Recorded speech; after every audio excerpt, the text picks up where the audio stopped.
Sciatica or nerve root impingement can be diagnosed via telehealth, and I'm going to show you in this video how. These are some of my favorite tests that we go through in our telehealth sessions, but they're not the only ones. One of the assessments we use in our telehealth sessions for identification of sciatica or some version of sciatica is called slumps test. Now, slumps test is a very particular test, and because we do some on telehealth, they do get sloppy, and that's okay. Sometimes you can still tease out symptoms in that way, but in-person testing is always better with this type of thing. But the sequence really does matter, and so we have the person first. I always have them first watch me, slouch as in bad posture, lean forward a little bit, then look down.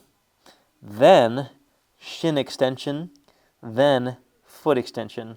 And I usually have them do the good side first and then do the opposite side, which is a little bit more symptomatic.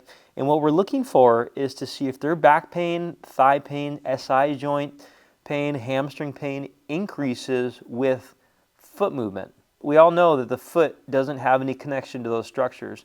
So this helps identify if we're looking at more of a nerve condition or we're going to be wasting time in looking at an SI joint or a hamstring. A lot of people do have their back pain increase when touching their toes. So we have them do this, and I tell them don't move as soon as you feel it and bend your knees.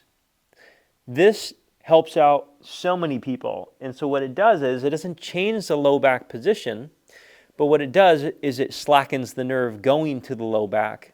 You can also have them do something like this.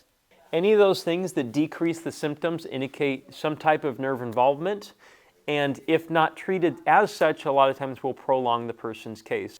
One of the best tests that we can do on our telehealth to figure out if the person is having sciatic nerve involvement or nerve root involvement down the leg, called radiculopathy, is something simple like a toe touch test, which is basically here. Almost everybody who has back pain has pain doing this. But what we can do is we can eliminate one factor, which is called nerve tension.